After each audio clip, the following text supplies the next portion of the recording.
Di zaman sekarang hidup serba cepat dan kebutuhan makin meningkat, membuat banyak orang terjebak dalam kebiasaan berhutang, ya. Karena memang tidak dipungkiri kebutuhan makin hari makin besar. Sementara pendapatan makin hari makin berkurang. Sekarang mau dapat duit itu susah, ya kan? Saudara, mau saudara jualan di semua lini pekerjaan. Mau kerja apapun, sekarang semuanya lagi kena dampak. Sedang ada kemerosotan, sedang ada kesusahan di bagian ekonomi. Jadi semua anak Tuhan, hendaklah kita punya hikmat untuk mengelola keuangan. Yang setuju katakan amin. Sedapat mungkin kita ada berkat. Memang firman Tuhan berkata kesusahan hari ini cukuplah untuk hari ini, kesusahan besok nanti urusannya nanti. Tetapi bukan berarti semua yang kita dapat hari itu langsung kita habiskan di hari itu saja, lalu kita keluarkan ayat pamungkas sudah besok urusan lain dengan Tuhan, ya. Kita harus belajar menata kita punya keuangan dengan baik, belajar mencukupkan diri dengan apa yang ada, karena sekarang memang kebutuhan makin hari makin meningkat. Kita mau beli apa saja harganya makin hari makin naik, ya. Sementara pemasukan kita makin hari makin berkurang. Oleh sebab itu banyak sekali tawaran untuk pinjaman-pinjaman online.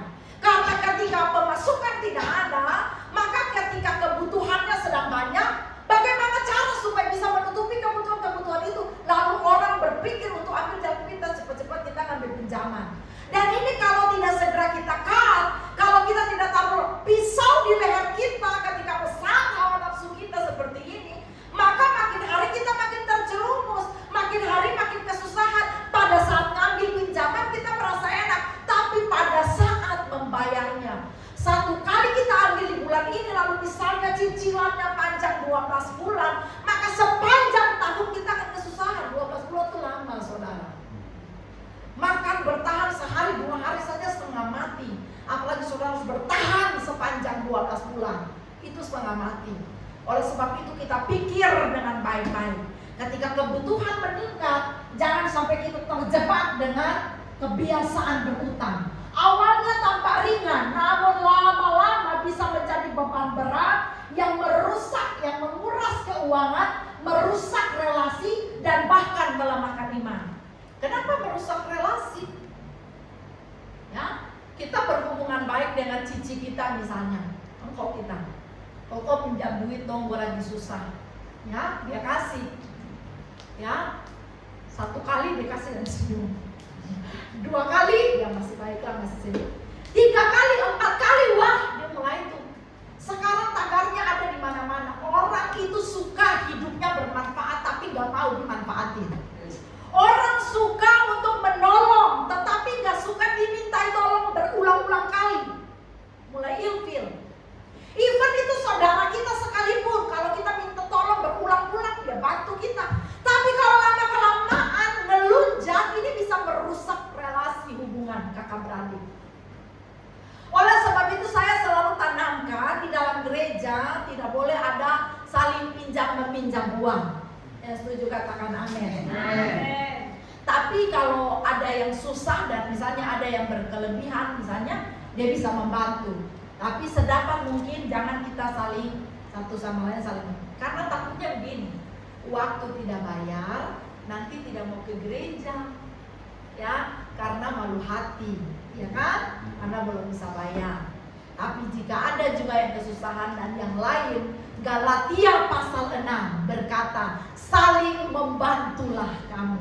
Itu yang sedang kami baca hari ini, ya. Saling bertolong-tolonglah menanggung bebanmu, karena itulah yang dikehendaki Allah, ya.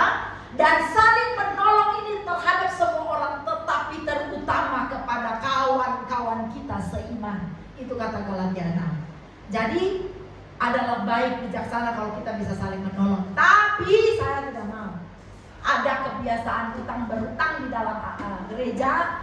Jangan ada arisan atau jangan ada apapun yang menyangkut tentang keuangan, karena keuangan itu selalu sensitif. Amin. Jangan sampai itu membuat kita saling satu marah terhadap yang lain, gitu.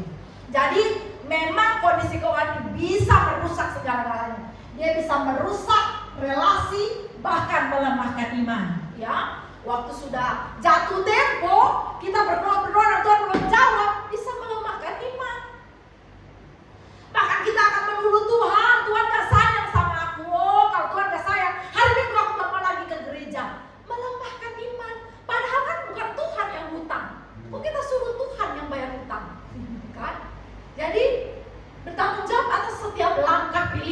kita ambil.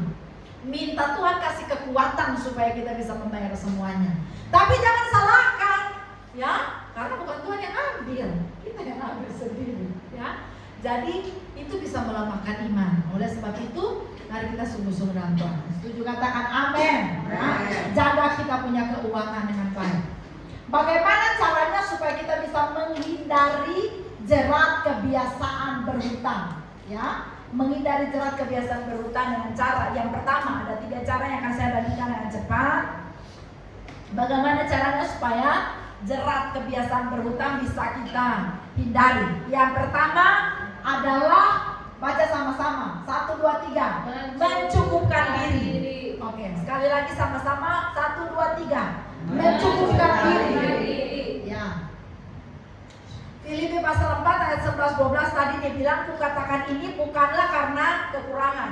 Jadi Paulus ngomong itu bukan karena dia sedang kekurangan, ya. Sebab aku telah belajar mencukupkan diri dalam segala keadaan. Tolak ukur kita Tuhan Yesus. Sebenarnya dia Allah yang kaya, tapi dia mengosongkan diri, bahkan lahir di kandang. Raja di atas segala raja, dia miskin supaya kita kaya di dalam dia. Yang setuju katakan amin. Dia memikul segala kekurangan, kelemahan kita, ya. Sebab itu belajarlah daripadanya. Dia menjadi teladan yang agung dalam kehidupannya, perjalanan pelayanan dia. Apa pernah dia bersungut-sungut karena kekurangan makanan dalam pelayanannya? Apa pernah dia bersungut-sungut karena baju yang dipakai cuma itu saja? Dia tidak pernah bersungut. Tetapi dia selalu fokus pada rencana Tuhan. Setiap orang percaya anak Tuhan, kalau kita fokus dalam hidup kita pada rencana Tuhan, maka kita tidak akan kecewa, tidak akan marah. Kita tidak akan kalang kabut dalam kehidupan kita ketika kita mengalami kekurangan jasmani. Belajar daripada teladan agung kita. Amin. Cukupkan diri dalam segala hal. Jadi kalau sepatu cuma 1, gak usah marah kalau gak punya sepatu 2. Cukupkan diri, bersyukur ada punya 1. Tapi bahkan sepatu juga gak ada, yang ada cuma sendal. Bersyukur masih punya sendal. Ada orang yang gak punya sepatu bahkan sendal. Amin. Jadi segala sesuatu itu ucapan syukur dia lahir hanya ketika ada rasa kecukupan.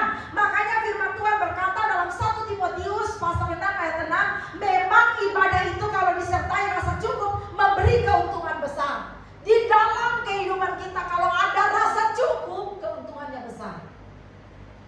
Jadi Rini datang di gereja dengan sepeda listrik, ya.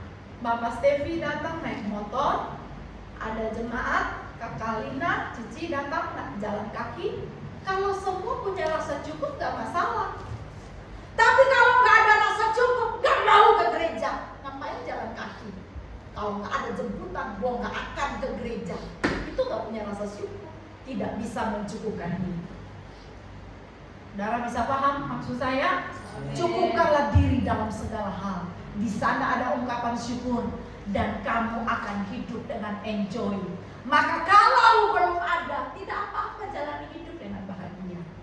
Tetapi kalau tidak ada rasa cukup, ketika gak ada lihat orang lain flexing, lihat orang lain punya banyak, lihat orang lain pakai tas yang bagus, lihat orang lain masuk gereja pakai sesuatu yang bagus, ada rasa sirik, iri dan pengen juga, saya pengen juga, dan selama keinginan daging ini kita rindu untuk puaskan, dia tidak pernah akan puas sampai selama-lamanya. Ya, maka ingin lebih, semua manusia seperti itu. Ada keinginan lebih. Hari ini dikasih sepeda listrik, gak cukup dong. Harusnya motor. Iya kan? Karena terbatas. Coba mau doa kelilingi Mangga Besar aja udah mulai repot kalau pakai sepeda listrik. Ayo, kalau habis baterainya di jalan kan goes. Gak cukup dong, semua orang tuh suka begitu. Gak cukup. Pokoknya satu saat harus punya motor. Waktu udah punya motor cukup gak? Gak cukup. Tuh kakak Amin. Gak cukup. Persis motornya lunas, gak cukup. Saya akan punya mobil. Tepuk tangan untuk kakak Amin. Dia kalau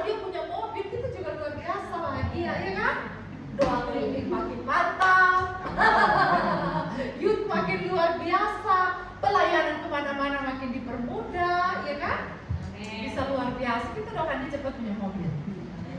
Asal kalau udah punya mobil mau punya apa lagi kakak? Ya salah. Ya kan? Iya, orang punya mobil segi dulu. Mulai dari apa? Tidak bisa sebutkan merek. Ya mobil yang biasa. Pas sudah naik lama-lama, jabatan bertambah, gaji naik sedikit, cukup nggak? Nggak cukup. Apalagi kalau parkir, kayaknya mobil gue paling jelek di antara mobil-mobilan. Nggak cukup. Ya, besok pengen lebih. Ya, pengen banget Bu. Besok saya punya kerinduan Alphard. Nah, waktu udah punya Alphard emang cukup? Nggak cukup. Itulah manusia. Saya masih bersyukur karena di parkiran kita belum ada mobilnya. Masalahnya mobil kalau udah mulai banyak, yang lain mulai gelisah. Ya, tapi biasanya rata-rata yang punya mobil banyak ya memang dia cari yang ada parkiran lega. Ya, yang awalnya biasa aja datang yang setia belum punya mobil masih nasib di sini. Tapi saya juga percaya makanya Tuhan kasih mobil tapi jangan yang mobil gimana-gimana. Karena persis mobilnya udah gimana-gimana, nggak cukup parkir di bawah, ya kan? Waktu Tuhan kasih Alphard, nggak mau datang di sini ibadah, lebih cocok ibadah di mall besar, di tempat-tempat besar karena adem, cocok dengan Alphard saya. Itu semua manusia selalu nggak cukup, dan perasaan tidak cukup inilah dasar dari orang mulai berhutang. Oleh sebab itu, supaya tidak berhutang, cukupkan diri dengan apa yang ada. Next. Ya, hidup ini penuh perubahan. Jangan dasarkan rasa cukup pada kondisi, karena kondisi akan selalu berubah-ubah. Amin. Kondisi bisa berubah-ubah. Tapi kalau dasar kecukupan kita itu karena kita hidup di dalam Tuhan, hidup di dalam Roh, mengerti rencana Tuhan, mencukupkan diri dengan apa yang ada, nggak apa-apa kondisi berubah. Kalau saya memang hidupnya sederhana, saya memang begini ya begitu. Hidup pasti akan luar biasa. Ya, belajar membedakan antara kebutuhan dan keinginan. Utang sering muncul karena mengejar keinginan, bukan kebutuhan. Jadi saya mau bilang begini, untuk mencukupkan diri, ya sebenarnya itu bukan tentang jumlah. Jadi saudara punya gaji 2,5 juta, jangan 2,5 juta, kalian itu lagi protes lagi 3 juta dong. Kita punya gaji 3 juta, Tuhan percayakan. Tapi selama sebulan itu kita tidak mampu mencukupkan diri dengan 3 juta sebulan, Tuhan kasih 30 juta sebulan juga gak akan cukup. Begitu. Jadi bukan soal jumlah, karena kebutuhan akan terus meningkat, karena kondisi tetap berubah-ubah, ya kan? Jadi semua kebutuhan akan berubah-ubah juga. Jadi jangan dasarkan pada itu, semuanya berubah-ubah. Oleh sebab itu bukan tentang jumlah. Saudara, semua orang sama saja, termasuk saya yang bicara. Ya, hari ini berapi-api begini karena gajinya masih segitu. Coba kalau tiba-tiba Tuhan mulai anugerahkan 20 juta misalnya per bulan, ya mungkin saya akan berubah. Semua manusia begitu. Oleh sebab itu benar-benar kita harus landaskan kita punya iman dan pelayanan ini dengan takut akan Tuhan. Hamba Tuhan juga banyak jatuh tentang uang, tidak bisa mengelola. Bahkan kita punya uang kas gereja, saudara bisa tanya saldo, akhirnya semua orang bisa tanya, kita terbuka, ya. Dan kita hamba-hamba Tuhan ini tidak dapat PK, tidak ambil gaji setiap bulan, no. Bahkan di gereja kita juga tidak pernah menekan siapapun untuk memberikan perpuluhan. Semua orang yang cinta Tuhan, ya datang yang seberapa pun persembahan yang dia punya, saya percaya Tuhan yang akan memberkati dan mencukupkan itu bagi operasional gereja. Amin. Kita tidak bergantung pada apa, tapi kita mengelola sedapat mungkin apa yang Tuhan berikan. Kita mengaturnya, yang masih kurang sisanya Tuhan yang berikan. Amin. Ya, kita tidak sedang menimbun kita punya uang ke orang gereja yang ada minus terus. Kita doakan Tuhan terus memberkati. Yang minus selalu cukup aja di setiap ibadah, ya kan? Kita mencukupkan diri dengan apa yang ada. Ya, Tuhan Yesus. Saya berdoa supaya Tuhan Yesus juga menolong kita supaya ada rasa cukup di dalam hati. Amin. Jadi bukan tentang jumlah. jumlah. Makanya Tuhan belum mau kasih besar, karena kita belum cukup setia di yang kecil. Karena banyak orang jatuh ketika mereka sedang diberkati besar. Tuhan tidak mau kita sudah diberkati besar baru masuk neraka dengan berkatnya. Tuhan mau kita semua masuk surga dengan berkat-berkat kita. Jadi Dia persiapkan hati kita mantap dulu, rasa cukup kita besar dulu, baru Dia membimbing kita untuk mendapat berkat yang besar. Amin. Kalau 3 juta per bulan Anda cukup dan saya cukup, kita semua bahagia, maka 10 juta per bulan kita sudah kelimpahan. Amin. Tepuk tangan untuk Tuhan Yesus. Yang kedua, bagaimana cara supaya kita bisa lepas dari jerat kebiasaan berhutang? Yang kedua, mempercayakan diri. Filipi 4 ayat 13, saya baca ayat 13-nya. Segala perkara dapat kutanggung di dalam Dia yang memberi kekuatan kepadaku. Amin. Ya, mempercayakan diri. Banyak orang berhutang karena merasa tidak sanggup secara mandiri. Mereka cari penyelamat dalam bentuk pinjaman cepat, pinjaman online. Makanya di mana-mana selalu ada iklan pinjaman online. Karena itu bentuk yang paling mudah untuk menolong secara cepat.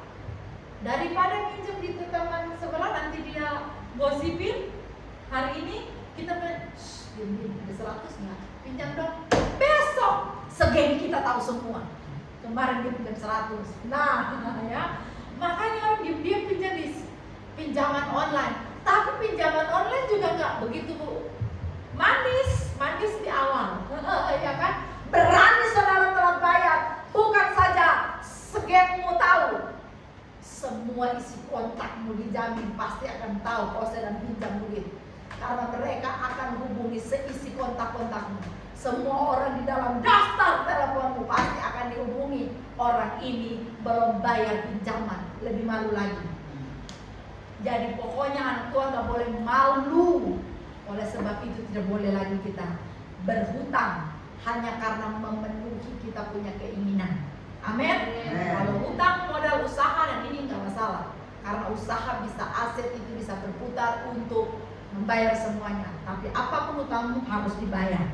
Anak Tuhan harus bertanggung jawab. Yang setuju katakan amin. Amin. Ya kan? Oke, mempercayakan diri. Mereka cari penyelamat dalam bentuk pinjaman cepat. Jadi kita ini suka bergantung pada sesuatu yang kita pikir kokoh. Apa yang bisa menolong, yaitu yang kita datangin. Tidak boleh, ya. Kekuatan kita, percayakanlah dirimu kepada Tuhan. Yang setuju katakan amin. Mazmur 37 ayat 25. Dahulu aku muda, sekarang telah menjadi tua, tetapi tidak pernah kulihat orang benar ditinggalkan atau anak cucunya meminta-minta roti. Ayat ini juga pernah hidup di dalam kehidupan saya. Ada waktu di mana benar-benar kami sedang kesusahan. Wah, waktu itu saya ingat sampai sore ini belum makan. Wow, dari awal-awal membangun rumah tangga masih berjuang untuk segala sesuatu, ya kan? Lalu waktu itu perut sudah lapar, sudah Mas Devi, saya ingin makan roti gitu, pengennya kalau udah lapar begini makan roti kayaknya enak. Kami dari dulu tuh suka banget makan roti, makanya cinta banget sama ibu. Setiap pagi selalu nempel di diri makan donat. Nah, persis lagi rasa begini, tiba-tiba ada yang lewat jual roti. Kalau di Ambon tuh mereka teriak gede, roti goreng panas begitu.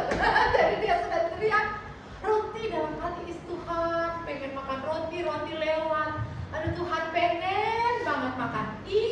Ibu yang jual roti tiba-tiba langsung dia stop dan dia bilang, Ibu Pendeta, mari ambil piring. Ini ambil berapa? 4 piring untuk ibu dan bapak makan. Wah, sebenarnya bayar apa kasih? Kasih dong. Wah, kasih dong. Dalam hati cuman baru terbesit di dalam hati, Tuhan pengen makan roti kok dia lewat. Gitu kan? Tuhan langsung meresponi, menjamah hatinya. Firman Tuhan berkata benar, ya. Dulu aku muda, sekarang sudah tua, tapi nggak pernah lihat anak-anak Tuhan meminta-minta roti. Untuk makan, Tuhan pasti pelihara. Ya, gantungkanlah dirimu untuk Tuhan. Jangan percaya pada apapun yang kau lihat terkesan kuat, karena semua yang kau lihat kuat itu menipu. Ya, tapi percayakanlah dirimu pada pemeliharaan Allah. Carilah dahulu kerajaan Allah dan segala kebenarannya, maka semua akan ditambahkan. Jadi yang punya usaha, tutuplah tokomu dan datang ke gereja kalau sedang jam ibadah, supaya ketika kau datang ke gereja, Tuhan yang di sorga, yang di dalam tangannya terletak segala berkat untuk menghidupkan engkau, Dia tergerak oleh belas kasihannya, melihat keseriusan saudara mencarinya, maka tokomu yang sangat tutup itu pun Dia akan menggerakkan semua pembeli untuk datang ke sana. Dia akan menggerakkan semua orang untuk menjadi partner bisnis. Orang akan datang menjadi langganan-langganan yang baik. Jangan takut dan jangan merasa rugi kalau kau tutup 2 jam untuk datang cari Tuhan. Amin. Jam ibadah haruslah ibadah. Jam tidur, tidur. Jam makan, makan. Jam ibadah, ibadah. Ya, giliran jam makan, oh enggak. Ya, itu harus dipenuhi. Jam tidur wajib, jam ibadah enggak wajib. Sama bilang enggak wajib, wajib. Saya bilang di luar negeri kamu sedang kemana pun dengar, apalagi GBI, bangga jadi GBI. Kau pergi sampai pelosok-pelosok, pedalaman, daerah-daerah yang belum dekat, di sana ada GBI. Cari masuk. Kau pergi sampai ke seluruh dunia, ke bangsa-bangsa. Suatu saat saya ikut tur untuk pergi jalan-jalan ke Bangkok. Ya, saat kita lagi jalan-jalan, wah nggak bisa hari Minggu. Saya minta izin di tour leadernya. Saya bilang nggak bisa, semua orang silakan jalan, tapi saya tidak bisa membohongi diri. Saya tahu hari Minggu saya harus ada di mana. Dan mereka bilang, ini kan lagi jalan-jalan, lagi ini udara, nggak apa-apa nanti pulang. Masa sekali aja dalam hidup nggak bisa, sekalipun nggak boleh.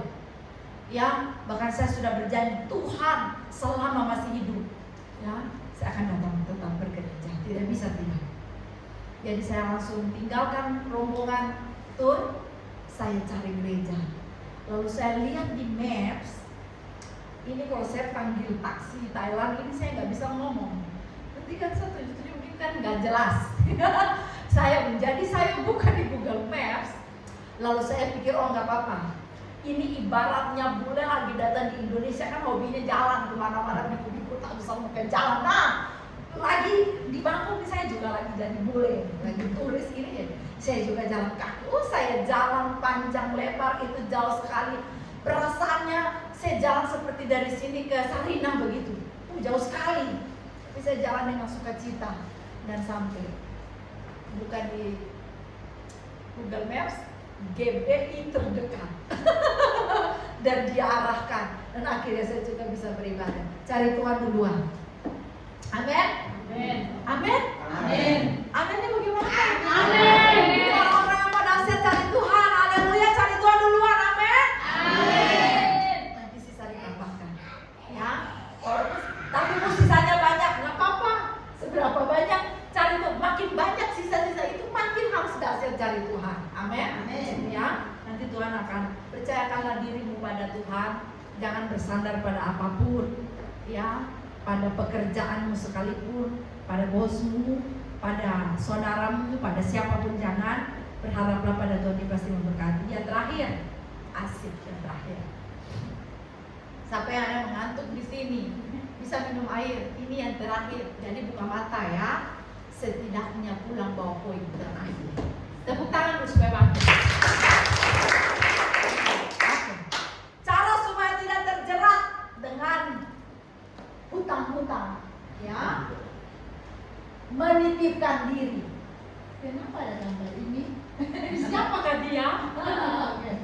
Paulus tidak memanfaatkan, tapi bersyukur saat ditolong orang lain. Kita belajar bahwa Tuhan menolong lewat komunitas yang peduli, ya. Jadi kalau kita baca panjang dan lebar tadi, Paulus bersyukur, ya, karena orang-orang yang ada di situ mereka bisa tolong. Ya, memang kita saling membantu. Dan dia bilang tadi, kalian bantu saya bukan supaya saya mau hidup bermewah-mewah. Saya tahu apa itu kekurangan, saya tahu apa itu kelebihan, tapi saya mencukupkan diri di dalam segala sesuatu. Ya, dia cakap menanggung segala sesuatu karena Tuhan memberikan kekuatan kepadanya. Nanti kita deklarasi ayat yang tadi. Tetapi saudara, yang dia sedang tunjukkan di ayat yang manis di sepanjang yang kita baca satu pasal itu tadi, ya, bantuan jemaat memang sangat dibutuhkan untuk menopang pelayanan pekerjaan Tuhan. Jadi Tuhan tidak butuh uang kita tidak bisa bayar Tuhan. Tapi pekerjaan Tuhan, pelayanan membutuhkan uang kita. Ya, Bapak Stepi, kuatkanlah dirimu. Jadi tadi dia tanya, semua sudah saya kasih untuk Tuhan. Mau kasih apa lagi Ibu Heni? Saya bilang, kalau Cici bawa persembahan sebentar, kau isi aja dompetmu itu. Semuanya aja langsung dikasih. Tadi saya sudah tutup contoh, ya. Seperti ini loh Pak Stepi, isi semuanya.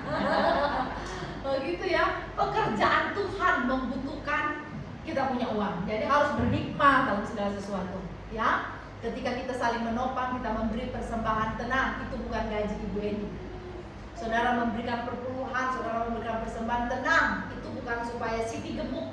Dia nggak gemuk kok. Itu semua di sini nggak ada yang gemuk ya. Makanya saya juga nggak boleh gemuk, ya.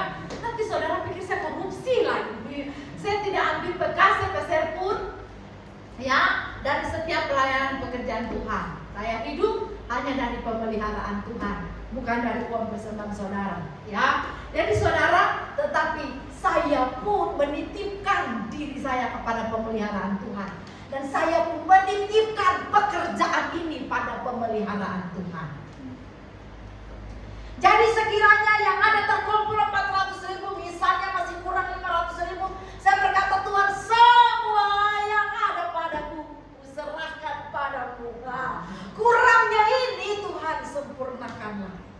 Kutitipkan diriku dan semua pelayananku ini bagimu, ya. Dan saya percaya pemeliharaan Tuhan sempurna. Orang-orang yang tidak bisa mempercayakan diri pada pemeliharaan Tuhan, pada berkat-berkat Tuhan, hidupnya pasti akan selalu gak cukup dan selalu cari pinjaman, ya.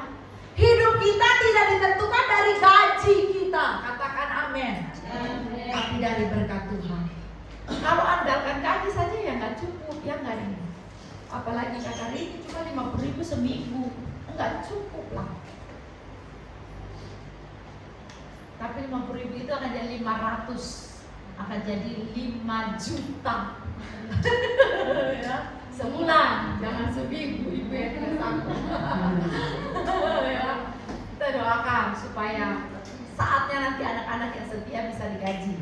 Ya, dan berkati kalian semua yang setia, ya, yang selama ini menabur. Saudara, ketika kita berharap pada berkat Tuhan, bukan hanya murni dari gaji, Tuhan bisa memberkati. Orang benar diberkati bahkan sedang tidur. Ya, 2 minggu lalu, 3 minggu lalu saya di Ambon, mau pulang pas Devi udah telepon aja, Bu Heni gimana perjalanan pulang? Tenang, ada uang, ada, padahal nggak ada. Banyak, nunggu sepikiran, ya kan? Masalahnya Ibu Heni sampai dan nggak lama lagi kita mau ibadah lagi, gitu ya. Jadi Ibu Heni benar tenang. Dan saudara, malam sebelum besok paginya saya mau terbang, ada berkat Tuhan datang dari tempat yang tidak terduga dan cukup sampai saya bisa tiba di sini, cukup sampai bisa bayar ruangan, cukup untuk segala-galanya. Tuhan Yesus terlalu baik. Kalau cuma mau berlandaskan di gaji nggak akan cukup untuk apa-apa. Bayar alat-alat musik ini aja gaji nggak cukup, ya. Tetapi berlandaskan pada berkat Tuhan, burung gagak tahu di mana alamat kita.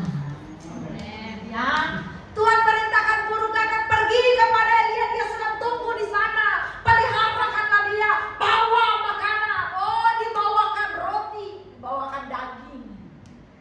Ya, bangsa Israel di padang gurun tidak menabur, tidak lakukan apapun, cuma jalan menuju rencana Tuhan. Tuhan kasih makan mana. Tuhan pelihara dengan sempurna. Jadi mau bergantung pada gaji? Tidak bisa. Amin. Ya ibu ngomong dahsyat karena ibu ada gaji. Gimana kalau mau ada gaji? Apapun itu, bersandarlah pada Tuhan. Menitipkan diri pada Tuhan. Amin. Tuhan akan pelihara dengan luar biasa. Ya, sehelai di rambutku tak akan terjatuh tanpa seizinku. Tuhan selalu menolongku, selalu menjagaku. Katakan dia mengenyangkan. Dia mengenyangkanku dan peliharaku seumur hidupku. Luar biasa, Tuhan kenyangkan kita. Kita baca ayat terakhir, kita deklarasi ayat 13 dulu. Bikin tangan begini. Ya, ayat 13. Oke, suara harus kencang, telinga harus dengar. Semakin yang utang lagi banyak nih, baca kencang-kencang. Telinga harus dengar, iman timbul dari pendengaran. Kita hajar dengan Tuhan. Filipi ayat pasal 4 ayat 13, 1, 2, 3. Segala perkara dapat kutanggung di dalam Dia yang memberi kekuatan kepadaku. Haleluya. Lalu lanjut ayat 19. 1, 2, 3. Allahku akan memenuhi segala keperluanku menurut kekayaan dan kemuliaan dalam Kristus Yesus. Sekali lagi, mu diganti dengan ku, ya. Jadi Allah akan memenuhi segala keperluanku. Oke, 1, 2, 3. Allahku akan